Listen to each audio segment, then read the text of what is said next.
de me permettre, au nom de notre association, du trio que nous formons avec Virginie et Sébastien, et de l'Assemblée générale hier, de vous dire en quelques mots, l'exercice est compliqué, de synthétiser ce document de quelques pages que vous avez, dont la couverture va s'afficher, mais qui a été distribué normalement à l'entrée tout à l'heure.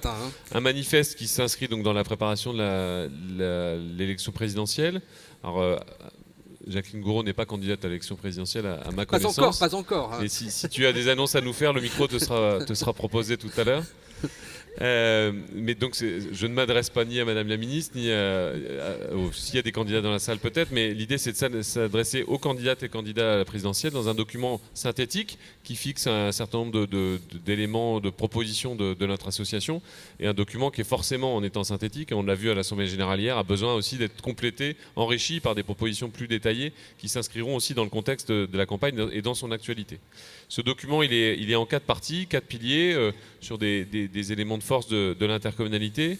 Un premier pilier autour du développement de notre modèle, de notre modèle de croissance, de notre modèle de développement, et notamment le besoin impératif qu'on a identifié dans beaucoup de territoires de contribuer à la relance économique liée à la crise, à la réindustrialisation, c'est aussi souvent remonté, mais de toutes les problématiques annexes qui jouent, qui permettent à nos territoires de se développer, et notamment les problématiques d'emploi, de formation, de qualification et de réponse aux enjeux du numérique qui a pris une place de plus en plus croissante ces dernières années dans nos modèles de développement, mais encore plus depuis 1 an et demi. Voilà, ça c'est le premier volet, avec un nouveau modèle de croissance, dites-vous, des enjeux de formation, d'identification aussi des emplois et des compétences, de la gestion prévisionnelle. On a parlé de bassin de vie, c'est un bassin d'emploi. Comment tout ça se traduit en termes de construction d'une politique à l'échelle intercommunale. Et puis, dans ce modèle de croissance, il y a aussi la gestion des friches et vos capacités d'accueil. Quand on parle aujourd'hui de sobriété foncière, avec la loi climat qui va vous obliger aussi à penser l'urbanisme différemment, si on veut accueillir des entreprises, si on veut penser croissance, il faut penser aussi gestion des friches. Se développer, c'est différents paramètres. C'est en effet le foncier. Et on doit toutes et tous être au rendez-vous de cette économie de foncier, malgré les défis énormes que ça nous impose, que ce soit pour l'économie, mais aussi pour l'habitat, avec des bousculements assez importants, voire très importants selon les territoires dans cette après-crise dans laquelle on est aujourd'hui. Mais j'insiste beaucoup sur les remontées qu'on a, sur le besoin d'avoir des femmes et des hommes pour faire tourner notre développement dans nos territoires. Et les problématiques qui sont liées, où les intercommunalités sont aussi au croisement de la formation, de la gestion de l'emploi, mais derrière ça aussi les problématiques de mobilité, de logement qui sont aussi intimement liées à ça. En Bretagne, pour prendre une illustration d'un territoire que je connais bien, on a aujourd'hui plus de difficultés à accueillir des salariés qui ne trouvent pas d'emploi ou qui ne trouvent pas de logement, qui ont des difficultés à pouvoir se déplacer jusqu'à leur entreprise, parce qu'il y a une vraie tension de toutes ces problématiques-là et qui font parfois des freins extrêmement importants au développement de nos territoires. Alors, on fera réagir Carole Delga sur ces points formation, mobilité. Mais on va continuer avec un autre volet qui porte sur les transitions écologiques et énergétiques. Et là aussi, une série de propositions que vous faites aux futurs candidates et candidats. Donc un pilier sur lequel je serai plus concis, puisque la plénière de demain matin va notamment être consacrée aux propositions de notre association en matière de transition écologique et de réponse à la décarbonation, qui est aussi un rendez-vous important pour nos territoires et notamment pour nos intercos. Mais sur ces enjeux-là, on a des attentes évidemment en matière d'eau au sens très large, l'eau et l'assainissement, la gestion des eaux pluviales, qui est aussi un sujet qui est beaucoup questionné dans nos territoires. Et dès son discours d'ouverture, Sébastien Martin aussi, par rapport aux amendements qu'il y a pu y avoir sur le projet de loi 3DS, a été très clair sur la gestion de l'eau. Pas de marche arrière là-dessus. Nos territoires sont engagés avec des délais qui sont aujourd'hui connus. Et il faut qu'on puisse aller au bout de ces transferts de compétences, même si on sait qu'il y a quelques endroits où ça peut bloquer. Mais l'immense majorité des territoires sont sur ce chemin et il ne faut pas à nouveau de frein en la matière. La question des déchets aussi, qui est extrêmement présente dans leur montée. L'Assemblée générale l'a réaffirmé hier. À la fois le besoin impératif de continuer à travailler sur cet enjeu extrêmement important, sur lesquels les intercommunalités sont au cœur des enjeux, mais la question des moyens qui sont liés, la question de la TGAP, la taxe générale sur les activités polluantes. Et confier aux intercommunalités volontaires la responsabilité d'autorité organisatrice de l'habitat. C'est aussi une demande qu'on a exprimée, que Sébastien Martin a exprimée dans son intervention introductive, qui a été intégrée dans le débat parlementaire au Sénat sur la loi 3DS. Réaffirmer cette notion d'autorité organisatrice qui existe déjà dans la loi sur d'autres thématiques, qui est parfois dévolue à l'intercommunalité, mais qui a vocation à être dévolue à parfois d'autres niveaux de collectivité. L'idée est de dire on doit pouvoir piloter, d'avoir un pilote qui anime la politique publique en lien avec les autres. Et notamment, si on prend l'habitat, il y a la question de la fourniture de logements, mais l'habitat, il est lié à d'autres problématiques, et que l'intercommunalité ou un autre niveau de collectivité puisse s'emparer de cette problématique pour piloter encore mieux la politique publique en proximité et avec des moyens qui sont dédiés aussi, puisque la responsabilité doit évidemment aller avec les moyens, et malheureusement, ce n'est pas toujours le cas. Et puis on voit bien que la proximité avec l'autre sujet qui est celui de la cohésion sociale. Je pense à votre voisin représentant des départements, puisque vous dites aussi qu'il faut penser l'intergénérationnel, il faut penser aussi l'aménagement en tenant compte des aspirations nouvelles de nos concitoyens.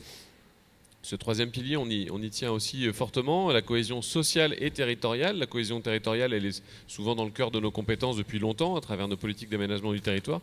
Mais la cohésion sociale, et ça a été redit aussi hier lors de notre Assemblée générale, c'est un pilier peut-être plus nouveau, dont beaucoup d'intercommunalités se sont peut-être moins emparées.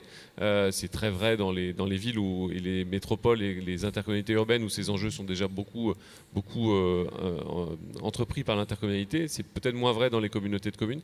Mais partout, on voit émerger ce souci de construire à l'échelle intercommunale des réponses aux questions de cohésion sociale.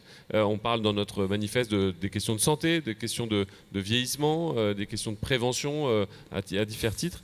Et c'est dans notre manifeste un élément de proposition vis-à-vis des candidates et candidats à l'élection présidentielle, de bien entendre, de bien prendre conscience que les intercommunautés aujourd'hui sont aussi sur ce champ-là, et qu'on a besoin de cet outil intercommunal pour construire ces cohésions à l'échelle d'un territoire dans lequel on se déplace, on vit, on habite sur des périmètres qui sont bien au-delà de nos communes, y compris dans les zones les plus rurales, même si, et Johanna Roland l'évoquait tout à l'heure, le pacte de Dijon, on l'a signé ensemble, puisqu'on a aussi dans nos villes des enjeux importants en matière de cohésion sociale, et l'intercommunalité est aussi, par ses compétences, un acteur, une actrice de ces sujets-là.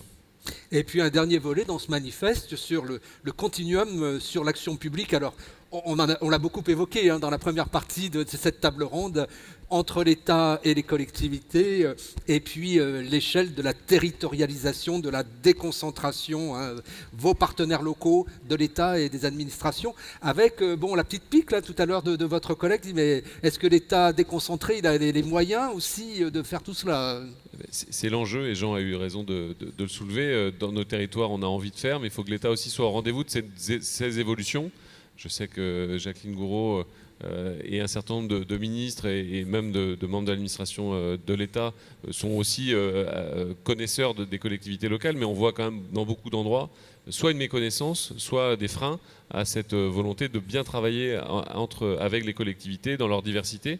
Et donc dans notre manifeste, on rappelle cet impératif de bien construire les cadres de dialogue entre l'État et les collectivités pour anticiper toutes les évolutions législatives qui viendraient dans le mandat qui vient. L'approche contractuelle qu'on a longuement évoquée ce matin, donc je n'y reviens pas. Les questions de prévisibilité budgétaire, de visibilité dans le temps à travers des logiques d'engagement pluriannuel de l'État, notamment dans les contrats de relance et de transition écologique, mais bien plus largement. Et la question des appels à projets, j'y reviens pas non plus. Mais en restant dans un cadre quand même, et Sébastien Martin l'a dit tout à l'heure, de stabilité. On ne refait pas de chamboule-tout, ni de la carte intercommunale, ni des transferts de compétences. Mais cette stabilité ne veut pas dire un surplace. On doit encore pouvoir aller plus loin. La notion d'autorité organisatrice, par exemple, en est un exemple. On ne fait pas de chamboule-tout, mais on essaye d'affiner les choses, de les rendre encore plus efficaces pour le bien de nos territoires. Stabilité qui tient compte aussi du temps du mandat, donc la nécessité pour vous, vous le dites, d'avoir des actions et des financements pluriannuels, et là aussi ça fait partie de ce continuum, il n'est pas seulement dans les politiques le continuum, mais aussi dans les financements. Notre mandat, comme l'a dit Sébastien Martin, n'arrête pas en avril 2022, et il va jusqu'en 2026. Et on a besoin de cet engagement de confiance avec l'État. Et pour terminer peut-être sur ce manifeste, donc c'est une adresse aux candidats et aux candidates à l'élection présidentielle pour réaffirmer ce qu'est l'intercommunalité aujourd'hui. Les candidates et candidates ont souvent le réflexe de parler des communes. peu de candidats finalement connaissent bien les intercommunalités aussi. Et alors, il y en a dans la trentaine déclarés, je ne sais pas combien ils seront à la fin, mais un certain nombre d'élus qui ont des parcours d'élus locaux, mais pas tous. Et l'intercommunalité est parfois visée comme étant un problème. Et ce manifeste, il a aussi cette vocation de rappeler ce que nous sommes, la réalité de l'action que nous portons, et c'est tout le travail de cette convention aujourd'hui, et de dire qu'on ne peut pas revenir en arrière. C'est Sébastien qui le disait aussi dans son discours. On ne peut pas revenir en arrière, sauf à ce que la France elle-même fasse marche arrière, et je crois qu'aucun d'entre nous n'a ce souhait-là. Donc c'est un manifeste de proposition, un manifeste aussi de vigilance, et on saura aussi être en réaction si dans la campagne, l'intercommunalité devait entrer en débat, ou les politiques publiques que l'on porte. Elles sont nombreuses, elles ont été citées dans ce manifeste, et puis tout au long de la matinée.